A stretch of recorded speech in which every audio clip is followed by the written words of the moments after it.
The groves of academy.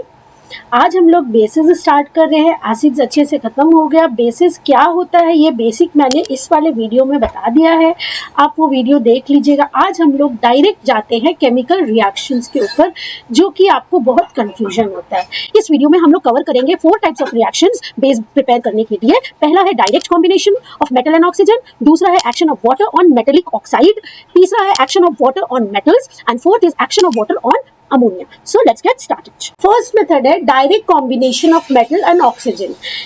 Metal और oxygen जब आपस में मिलता है तो वो बनाता है एक मेटेलिक बेस। मेटेलिक ऑक्साइड भी बेस होते हैं। देखो बच्चों, बेस 2 तरह के होते हैं। एक जो मेटेलिक ऑक्साइड्स होते हैं वो बेस होते हैं, और एक मेटेलिक हाइड्रोक्साइड्स जो होते हैं वो बेस होते हैं। ठीक है, ये 2 कॉम्बिनेशन के बेस होते हैं। तो पहला मेथड हम लोग देखते हैं कि डायरेक्ट कॉम्बिनेशन। मान लीजिए हमने मेटल लिया पोटेशियम, उसको मिला दिया हमने ऑक्सीजन के साथ, तो मेटल और ऑक्सीजन जब आपस में मिलेगा तो ये बनाएगा मेटेलिक ऑक्साइड। यहाँ पे बच्चों बहुत गड़बड़ करते हैं लोग, इसको सीधा लिख देते हैं KO2, but this is wrong. Why it is wrong? It is wrong because of the valency. K का वैलेंसी कितना है बच्चों? K का होता है 1+ एंड ऑक्साइड का वैलेंसी कितना है? 2-। तो दोनों अगर आपस में इंटरचेंज करेंगे तो फॉर्मूला बनेगा K2O। ठीक है, तो ये गलती आप नहीं करेंगे। चलिए अब इसको बैलेंस कर लेते हैं। यहाँ पे 2 है तो हम लोग यहाँ पे 2 लगा दिए। जैसे ही 2 लगाए, O देखिए डिसबैलेंस्ड है, तो हम लोग क्या करेंगे, O को पहले इवन कर लेंगे। जैसे ही हमने O को इवन किया यहाँ 2 लगाकर, तो अब पोटेशियम 4 हो गया, तो हम लोग इसके आगे लगा देंगे 4। सो this is our balanced reaction. ये आपका मेटेलिक ऑक्साइड बन गया जो कि एक बेस है। इसके अलावा हम कैल्शियम के साथ भी ये रिएक्शन कर सकते हैं। देखो बच्चों, फॉर्मूला सब फिक्स है। अब फॉर्मूला के हिसाब से ही हमारा कंपाउंड्स बनता रहेगा। जैसे कि अगर ऑक्सीजन की पोटेशियम की जगह हम लोग अगर कैल्शियम ले लेंगे तो बनाएगा कैल्शियम ऑक्साइड जो कि एक बेस है। नाउ द वैलेंसी, कैल्शियम का भी 2 होता है एंड ऑक्साइड का भी 2 होता है, तो दोनों कैंसिल करके बनाएंगे CaO, calcium oxide which is a base. This is the first method. यहाँ पे देखो पोटेशियम से लेकर मरकरी जो रिएक्टिविटी सीरीज है, वो पूरा का पूरा रिएक्टिविटी सीरीज जो है डिक्रीजिंग विगर में रिएक्शन करेगा। मतलब ऊपर वाले पोटेशियम, सोडियम, कनक, मगल, जल्फी, मैंने पिछले वीडियो में भी ये बताया है आपको, आप उसमें भी देख सकते हो।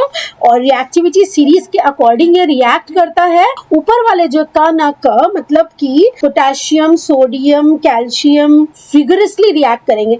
फिर इस लाइन में आ जाओ मैग्नीशियम, मगल, जल्फीज, ये सब क्या होगा, कम विगरस से रिएक्ट करेंगे, मतलब उतना जल्दी से रिएक्ट नहीं करेंगे, लेकिन ये लोग भी बेस ही बनाएंगे। ठीक है, फर्स्ट प्रोसेस खत्म हो गया। Let's go to the second process. Second method है जब हम लोग मेटेलिक ऑक्साइड को वाटर के साथ मिलते हैं तो हमें एल्कली या बेस मिल जाता है। अच्छा बच्चों, बेस और एल्कली में डिफरेंस क्या है? बहुत ही सिंपल चीज है।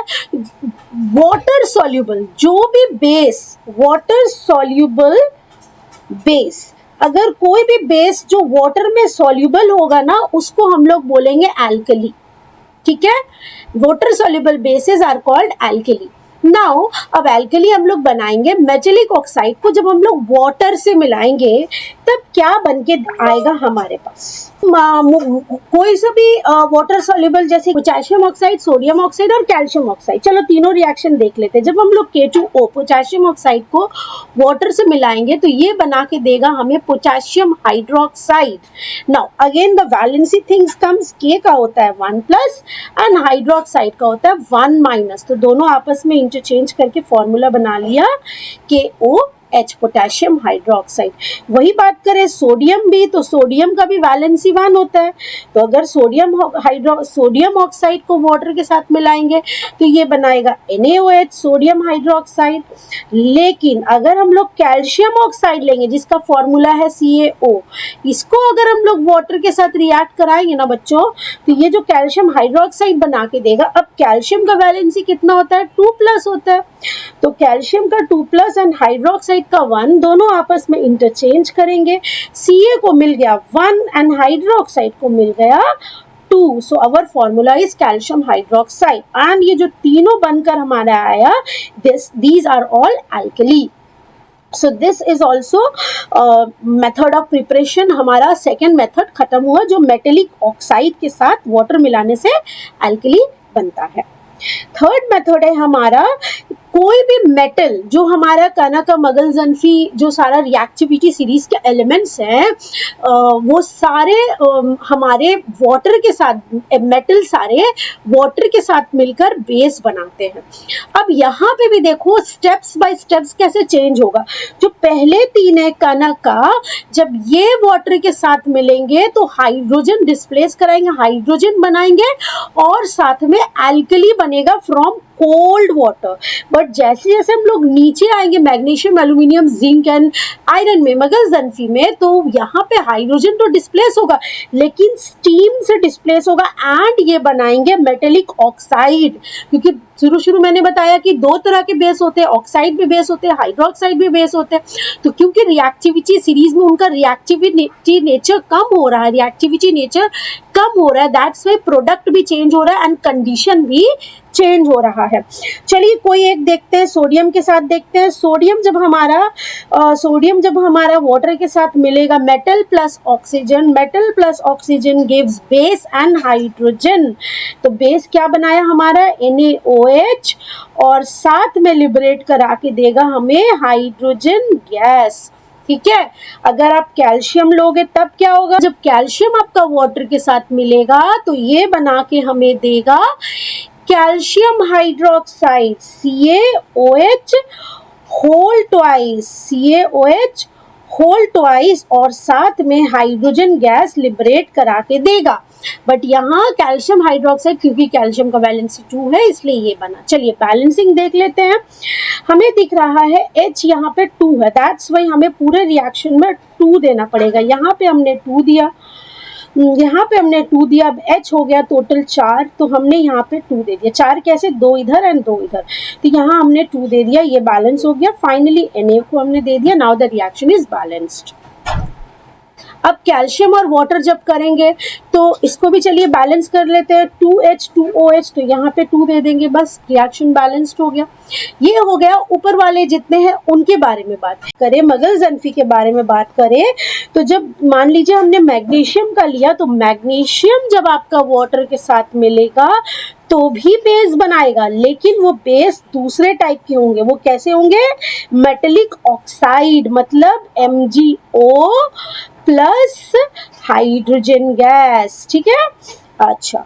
और अगर आयरन के साथ ना बच्चों कुछ अलग ही होता है। देखिए आयरन जब आपका वाटर के साथ मिलेगा ना तो ये एक रिवर्सिबल रिएक्शन बना के देता है। आयरन को हम लोग वाटर के साथ रिएक्शन करवाते हैं ना, तो ये रिवर्सिबल रिएक्शन होता है एंड हमारा प्रोडक्ट बनता है। एंड ये वाटर नॉर्मल वाटर नहीं होगा, ये स्टीम होगा। ठीक है, ये क्या करेगा, आयरन बना के हमें देगा Fe3O4 और साथ में हाइड्रोजन गैस लिबरेट होगा, ट्राइलेड टेट्रा ऑक्साइड। ठीक है, और इसमें स्टीम से होगा। इनफैक्ट जो मैग्नीशियम था इसमें भी हमें स्टीम लेना होगा तभी रिएक्शन करेगा।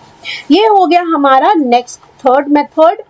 अब चलते हैं फोर्थ मेथड के ऊपर। देखो बच्चों, अभी तक हम लोग देख रहे हैं मेटल्स लोग बेस बनाते हैं, लेकिन एक नॉन मेटल भी बेस बनाता है और वो नॉन मेटल है ammonia. Ammonia is itself a base. Ammonia को जब हम लोग वाटर के साथ मिलाते हैं तो ये बना के देता है अमोनियम हाइड्रोक्साइड, जो कि एक बेस है। देखो जब अमोनिया को हमने वाटर के साथ मिलाया, अभी तक हम लोग देख रहे थे कि मेटल जब वाटर के साथ मिलता है तब बेस बनाता है, लेकिन अमोनिया जब वाटर के साथ मिलता है तो भी एक बेस बनता है, but that is a weak base. ठीक है, ये उतना स्ट्रॉन्ग बेस नहीं होता जितना मेटल्स वाले बेस बनाते हैं, वो ज्यादा स्ट्रॉन्ग होता है। ठीक है, और ये बना के देगा NH4OH।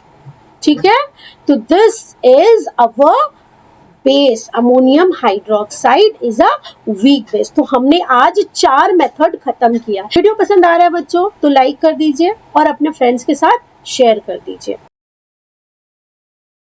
Welcome back to my